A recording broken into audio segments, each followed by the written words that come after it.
presented by लगना में काटा चल रहा है डीजे आलोक धुआं निकल रहा रोज रोज से ज्यादा खटबा बेला खाली भोजपुरी गाना बजबा बेला रोज रोज से ज्यादा खटबा बेला खाली भोजपुरी गाना बजा बेला डीजे बाजे धम धम दे करे छना छन डीजे बाजे धम धम दे करे छना छन सारा देहिया पिघल रहा है लगना में साटा चल रहा है लगा से धुआं निकल रहा डेली डेली साटा चल रहा है लहंगा से धुआं निकल रहा है लगना में साटा चल रहा है लगना में साटा चल रहा है लहंगा डीजे आलोक निकल रहा एगो एगो कही के औरी कर देबे शाम हो दम नहीं धरे न देबे करे न देबे आराम हो एगो एगो कही के औरी कर देबे शाम हो दम तनको धरे न देबे करे न देबे आराम हो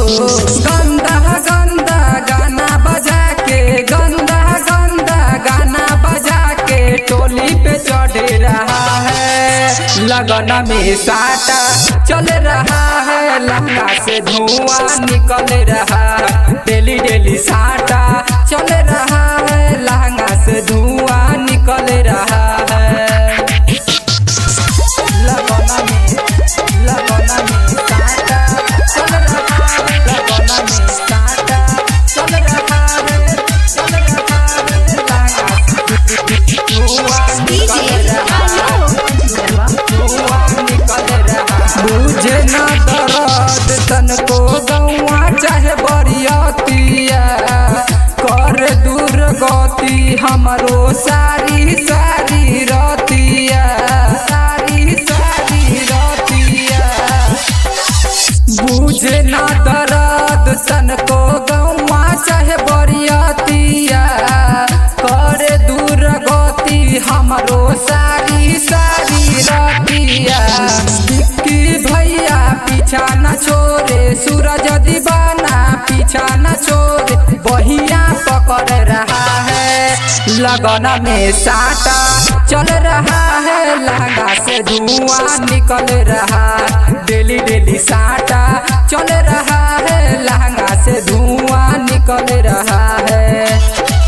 रोज रोज से ज्यादा खटबा बेला खाली भोजपुरी गाना बजबा बेला डीजे बाजे धम धम दे करे छना छन डीजे बाजे धम धम दे करे छना छन सारा देहिया पिघल रहा है लगना में साटा चल रहा है लहंगा से धुआं निकल रहा डेली डेली साटा चल रहा है लहंगा से धुआं निकल रहा है LMS Music Recording Studio Darbhanga।